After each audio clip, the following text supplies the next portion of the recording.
Sa likod ng masaganang hapagkainan ng maraming Pilipino, may isang kwento ng tiyaga at pagsisikap. Ang kwento ng mga palaisdaan sa ating bansa. Ngayon, kikilalanin natin ang isang masipag na mangingisda na magbabahagi ng kanyang karanasan bilang isang mamumuhunan sa katubigan. Hello everyone! So, nandito kami ngayon sa palaisdaan ni Sir Arnold Fabian dito sa Paligi, Apalit, Pampanga.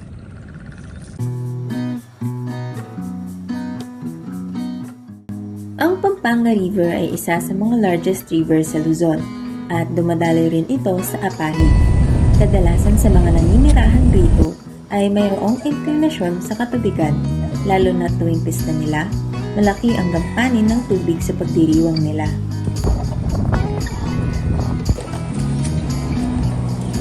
Ang palaisdaan ay hindi lamang tungkol sa negosyo, kundi isang pangarap na unti-unting tinutupad sa pamamagitan ng sipag, tiyaga at kaalaman.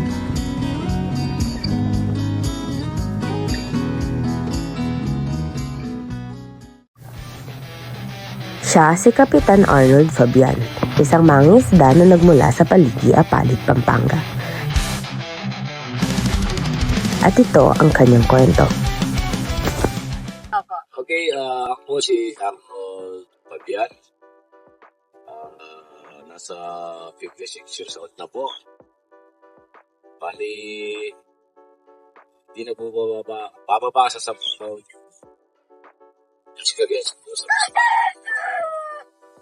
Ito po ba yung pangunahing hanap buhay? Yung sa palaisdaan? Ako, nung buhat ng tumutuloy ng tinutubo, dahil nawalan ko yung palay. Kaya nag-convert ko sa So, dati po pala yan. malayan ko po. Paano nyo po ginawa yun na nag-convert po kayo from mga palay, tapos nag-fish pond siya? Halos lahat po ng mga farmers, ganun po yung ginawa na bali nagkakaroon din sila unang mababa. Kaya yung iba naman, bawat stock operator ay kumikita. Kundi siya nasa sa palad. At saka sa pag-linga sa palad. Tapos, pwede niyo po ba ikwento sa amin? Paano po, nagsimula na dito po sa palaisdaan? Ano pong nag-udyok sa inyo para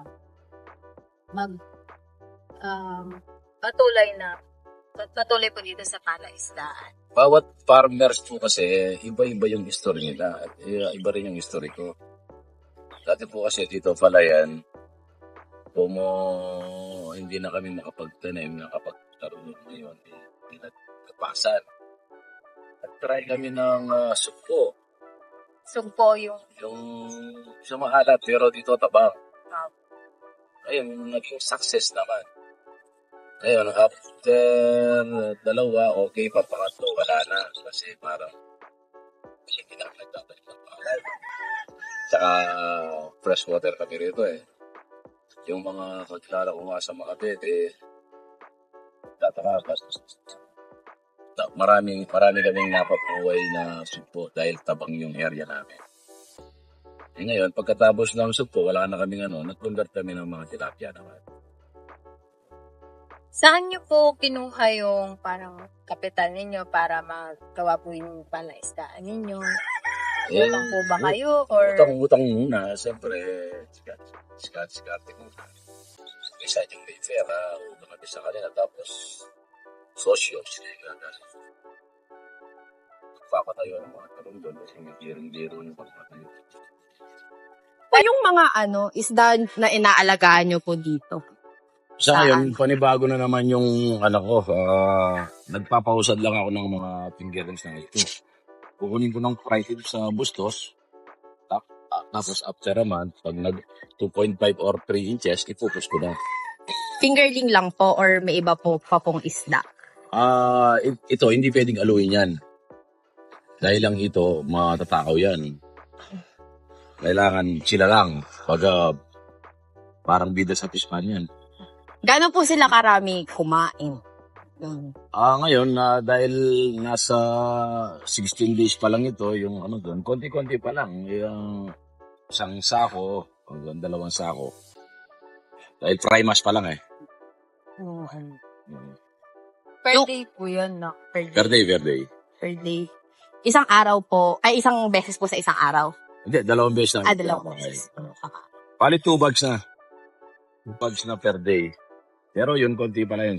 Yung isang butas doon, bago pa rin. Nasa 1 bags pa lang ako. Dahil 4 days pa lang yata. Tapos po yung mga peste lang po na nararanasan nyo dito, yung mga ibon lang po, or may iba pa po ba? Hindi, yun nga. Yung nasabi ko Ayun kanina, talaga. yung mga eel at saka tartel. Turtle as in pagong. Pagong. Oo. Mm. Pero hindi sila yung pagong na nakalat doon. Pawalin. Hindi yun. Yung ang kinukulture na yan eh. Oo. Tapos po yung mga isda po, may pinagsasama po ba kayo or hiwa-hiwalay po talaga Yung sila? ipon, pwedeng yalo yung bangos at saka tilapia. Sa hipon po? Oo, pero dito sa ito, wala. Walang kasama to. Sila lang po. Sila.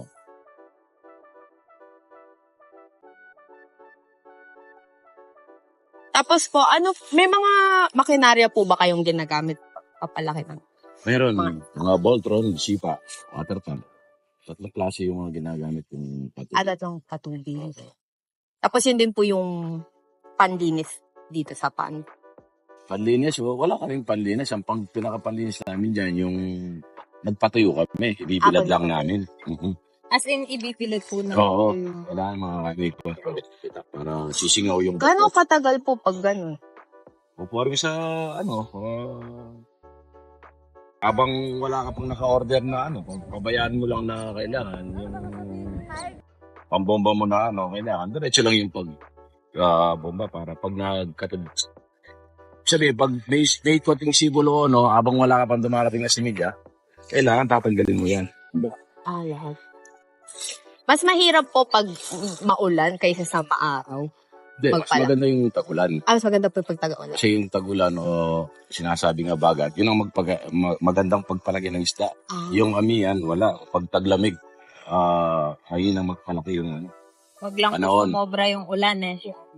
Pag wala naman tayong magagawa dyan kaya kagaya yung katabi ko, kahit anong ulan kasi may nakapag-develop siya, hindi na siya lulubog. Iba talaga rin yung may kapital. Gagamit. Paano pong nakapagpa-develop? Like, may mga... Pinataas niya. Pinataas. Siya, oo, pinataas niya. Talagang parang ginawa niyang dike. Hindi pa. Mga taron doon, oo. Kayo po mismo bumili nung mga makinarya na ginamit nyo po? Oo, yun. Pag-minsan kami lang gumagawa. Mura lang. Kayo din po gumagawa? Oo, ano lang naman yung kasi yun 12 horsepower lang yung mga imitation na makina na yung mga super kama o diesel yun. Mura lang naman yun, nasa 12,000 lang yung makina eh. Tapos yung banga-banga, dahil may knowledge kami sa fiberglass, kami na nag-assemble. Paano nyo po masasabi yung sa production nyo? Parang organic po ba or parang commercial production po? Commercial na kami. Commercial production na po. Mhm. Pero Kasi nasubukan gamit nyo pa po ng ba organic na production? Hindi pa. Hindi. Kaya obligado kami magpapakain ng feeds. Kasi magugutot yung mga alaga natin pag hindi natin pinakain. Kung aasa ka lang sa organic, saan ka kukuha ng... Dahil loaded kami pag nagbuhos eh. Kukulangin yung organic natin pag Mas mahal po ba pag organic? Hindi ko sinasabing mahal saan ka kung bibili ng organic? Mahihirapan tayo. Yung lupain po na to, sa inyo po siya parang mana-mana po ba o nabili niyo po siya? Yung area namin na kulang-kulang ng 3 hektarya sa tatay ko, sa mga magulang namin. Tapos na Ito naman, iba-iba rin yung may-ari. Palir na rental ko lang. dental po yun. Yung iba kasi nag-surrender. Tapos, sinabi ko, Magkano po yung renta ninyo sa bali pumapatak dahil dito, pumapatak ko na ng 5,000 per head? Dito nga mura kasi dulo na nga ito eh. Pero yung iba, nasa Yung sa renta po na yun, paano niyo po siya binabayaran? Monthly po ba? O every 2 years. every 2 years? Oo, huwag niyo yung pagsabihin, kita ko sa payment. Kasi nga, bumaha ng 24, bumaha ng 2025, kaya medyo itong 2 taon, yung bumaba ng konti yung negative tayo. Negative Oo. risk. Paano po yun? Ano pong ginagawa niyo kapag baka nga po kasi di naman po talaga maiwasan yan. Lalo na po dito sa may area. Wala, yung diskarte nun, yung kailangan, sipag, mag-produce ka ng mga itik, pante, yung gano'n, screen, para makaraos sa kuway. Oo, Pero parang galaw-galaw, gano'n. Walang volume. Walang volume. meron po ba kayong kasapi po ba kayo sa isang kooperatiba? Hindi ko operatiba. Bali, kami sa DA, sa Palit. Pinaretro namin. Pero hindi po siya cooperative. Ayun. Gaano po karami yung inyong inaalagaan sa isang panahon ng production? Iba-iba kasi pag tulad ngayon, ipon yung binubuhos namin, inalagyan namin ng 100,000 per hectare. O yung baname, tapos like, yung bangos, kahit lagyan mo lang ng 5K per pang sa ito. Magkano po yung, halimbawa po, magpapakawala po kayo, magkano po yung capital niya, gano'n. Tapos, kapag po ha-harvesting niya, magkano naman po? Conforme sa area mo. Kumbaga, ang alaga ng nasa 11 cent or 12 cent na yun, yung baname. Kaya kung 100,000 ang ibubuhos mo per hectare, kukonsumo ka ng 11 to 12. Pag po ibebenta niyo naman po noon, mga magkano? Iba-iba. Pag maliit pa na hindi bababa sa 200 hanggang 300, yun. 1,000 po. Hindi, per kilo. Per kilo. Oo. Saan niyo po nakuha yung kaalaman niyo sa pamamalaisdaan? Ano lang, so pag may sa mga naunang nag-fish pan, pag minsan, lalo na sa tilapia, yung mga producer kasi ng mga feeds, mga feed mix, iba-ibang klase, papaseminar sila ng libre. Bali, meron na po bang bumisita sa inyo na agricultural extension worker? Meron na rin, kaya hindi ko na rin nalandaan. Pag minsan pa, lalo na yung mga tiga-afalit din na, yung sa DA, pumapasya din dito. Tapos parang tinuturuan po nila kayo o may ini-introduce po ba sila sa inyo ng bagong technique? Ganon po ba? Yung sa DA, lang sila, kung baga, pinapasya lang kami kung anong nagiging problema namin. Kasi, wala rin silang knowledge sa mga pisukan na malalaki. Baka meron sila yung maliliit, iba kasi yung maliit at saka malalaki. May advantage. Yung sa inyo po, considered po siya as malaki na po Malaki, siya. oh. Paano po kayo nagtatalaw, nagre-record ng inyong mga gastusin sa pamamalaisdaan po? Tapos, ayun, ano-ano pong mga record yung ginagawa? Mula umpisa, sa paglilinis, sa Sevilla, sa feeds, hindi mo pwedeng hindi record kasi yung mga tauhan ko, meron silang 10% tsaka monthly allowance. Kaya pwede rin silang maglista, pwede yung maglista, alam nila.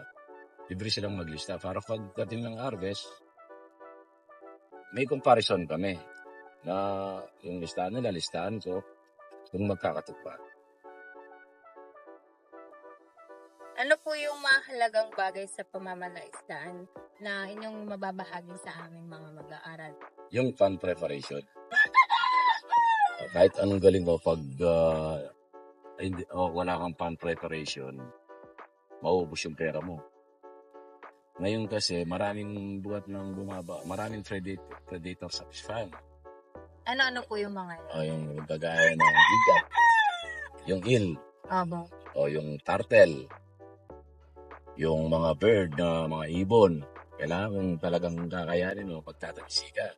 Kasi pag girling sila, pag nagpakain ka, dadagilin yan. Yung mga turtle naman, yun, pag naglimas ka, ganun lang yun. Pero ano yun culture na rin yun. Yung, hindi naman yung turtle na bawal yun. Ano na yun, parang kinakain. Yung mga culture na yun, yung, lalo na yung mga Chinese. Ang bawat palaisdaan ay mayroong daladalang kwento. Hindi lamang bilang isang negosyo, bagkus isa ring testamento sa buhay ng mangingisda nito. Sapagkat ang katubigan ang siyang bumubuhay kanino man.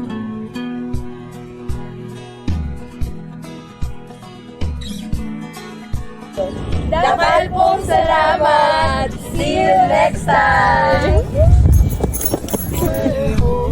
I found a way home. I found a way home. I found a way home. I found a way home. I found a way